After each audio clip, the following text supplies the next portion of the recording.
Millionaire leaves his safe open to test his maid, but her reaction left him in tears. It was a quiet Tuesday morning in the sprawling estate nestled on the cliffs of Malibu. The Pacific shimmered below, waves kissing the rocks in rhythmic devotion. Inside the mansion, sunlight poured through floor-to-ceiling windows, illuminating marble floors and priceless art. But none of it mattered to Arthur Kensington. Not today. Arthur, 62, silver-haired and impeccably dressed even at home, sat at his mahogany desk nursing a cup of Earl Grey. He was worth $87 million, self-made real estate mogul, twice divorced, no children. His life was a fortress of success, but inside, hollow, lonely, suspicious. He'd fired 3 maids in the last year. One stole a Cartier watch, another borrowed $2,000 from his unlocked wallet. The third tried to sell photos of his private study to a tabloid. Trust, to Arthur, was a luxury he could no longer afford.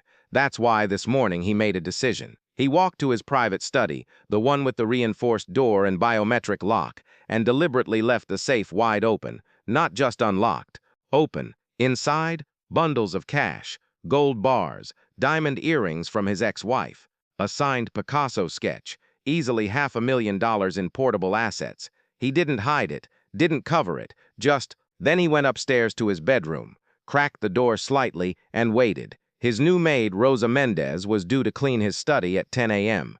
Rosa had been with him for only 2 weeks. She was 58, soft-spoken, with warm brown eyes and hands that moved with quiet efficiency. She came highly recommended by a friend's housekeeper. No criminal record, no red flags. But Arthur didn't believe in clean slates. He believed in tests, and this was the ultimate test. 10:07 a.m., Arthur heard her footsteps, light, respectful, never dragging. She always knocked before entering a room, even when he told her not to bother. He watched through the crack in the door as she entered the study, humming a Spanish lullaby under her breath. She set down her cleaning caddy, fluffed the pillows, dust-wiped the shelves, polished his desk, all routine. Then she turned and froze, her eyes locked on the open safe. Arthur's pulse quickened. He leaned closer. This was it. The moment of truth. Would she reach in, pocket a bar, slip a stack of bills into her apron? Instead, Rosa stepped back. She blinked, looked around the room, walked to the door and peeked into the hallway. Then she walked slowly, so slowly toward the safe. Arthur held his breath. She didn't reach inside. She knelt, not to steal, to pray.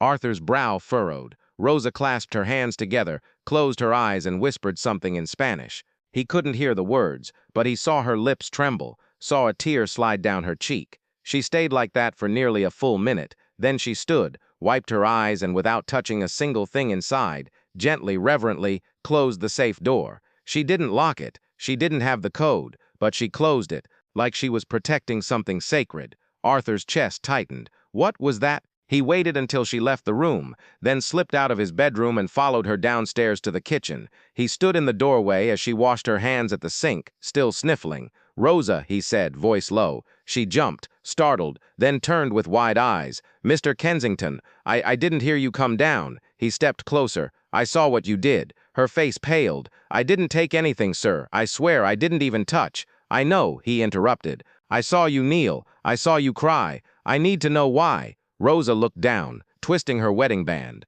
a simple silver band, worn thin. It's nothing, sir. Just reminded me of something. Tell me." She hesitated. Then with a sigh, she pulled out a chair and sat. Arthur sat across from her. "My husband, Miguel," she began, voice trembling. "Passed 5 years ago. Pancreatic cancer. Quick. Brutal." She swallowed. "Before he died, he told me something. He said, 'Rosa, the world will test you. It'll leave doors open you shouldn't walk through, temptations you shouldn't touch. But your soul, that's the one thing no one can take from you unless you give it away.'" Arthur didn't move, didn't breathe. "I've cleaned houses for rich people for 32 years, she continued. "I've seen safes left open, wallets on counters, jewelry boxes unlocked. Some maids they take. They say they have so much they won't miss it. But I never did, not once." "Why?" Arthur asked, genuinely curious. "Because," she said, meeting his eyes, "if I start taking what isn't mine, even when it's easy, then I'm no longer Rosa. I'm someone else, someone I don't want to be, someone Miguel wouldn't recognize." Arthur looked away. Shame prickled his skin. "I cried today," Rosa whispered, "because for the first time in a long time, I felt tested, and I passed. Not for you, sir, For me, for Miguel, for the woman I promised to remain.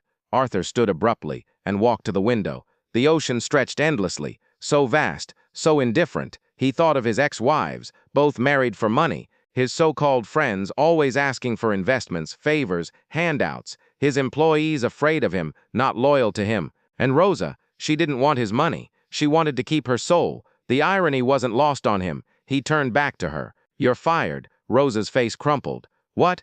But I didn't do anything wrong." "You didn't," Arthur said, voice thick. "That's the problem." He walked to the safe upstairs, returned with a thick envelope, and placed it on the table in front of her. $50,000. He said, "Take it. It's yours. A bonus. A thank you." Rosa stared at it like it was a snake. "I can't. I didn't earn this." "You earned it the day you walked through my door and chose integrity over opportunity," Arthur said.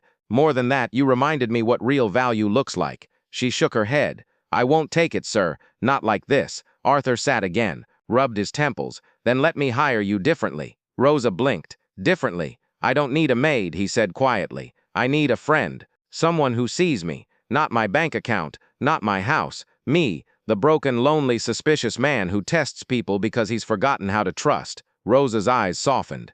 "Everyone deserves to be seen, Mr. Kensington." "Arthur," he corrected. "Please." She nodded. "Arthur." He took a deep breath. "I want you to stay. Not to clean. To sit with me sometimes. Have tea. Tell me about Miguel. Let me tell you about my failures, my regrets, my mother, who worked 3 jobs and still sang to me every night." Rosa reached across the table and gently placed her hand over his. "I'd like that." Arthur looked down at her hand, calloused, warm, real, and for the first time in decades he felt something crack open inside his chest. Not his safe, his heart. Weeks passed. Rosa still came every Tuesday and Thursday, but now she brought empanadas she baked from scratch. They sat on the patio, watching the sunset, sipping tea, talking. Arthur told her about his first failed business, his father's disapproval, the loneliness of boardrooms.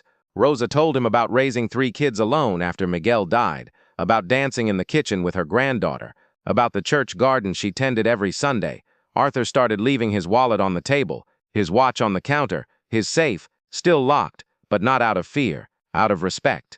One afternoon, Rosa brought her 8-year-old granddaughter, Sophia, with her. The girl ran through the mansion, giggling, asking a million questions. Arthur, who'd never held a child in his life, found himself on the floor building a Lego castle with her. When Sophia hugged him goodbye and said, "You're my favorite rich man, Mr. Artie," Arthur cried, not in front of them, later, in his study, alone. Because for the first time, he didn't feel rich, he felt loved. 1 year later, Arthur stood at the podium of a small community center in East LA. The room was packed, not with CEOs or investors, but with single mothers, immigrants, janitors, teachers, dreamers. Rosa sat in the front row, beaming. "10 years ago," Arthur began, voice steady, "I thought wealth was measured in assets, in property, in power. I was wrong." He looked at Rosa. "Wealth is measured in trust, in moments, in the courage to leave your safe open and believe someone will close it for you." The crowd applauded. He announced the Miguel and Rosa Integrity Grant, $10,000 monthly awards to honest workers who'd been overlooked, underpaid, or undervalued. Nominations could come from anyone. No applications, no interviews, just stories. Rosa wiped her eyes. After the speech, as they walked to the car, Arthur turned to her.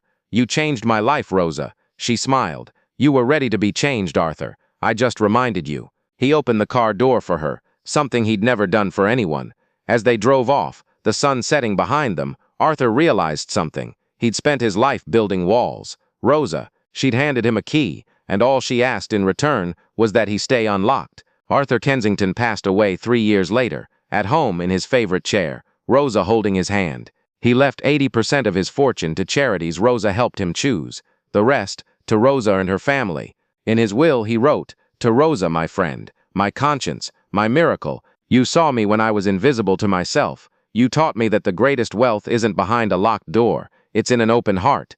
Thank you for closing my safe and opening my soul." Rosa still visits his grave every Sunday. She brings flowers, and sometimes she talks to him, and sometimes she swears she hears him answer. If this story moved you, please like, share, and subscribe. Sometimes the most valuable things in life can't be stolen. They can only be given. Thanks for watching.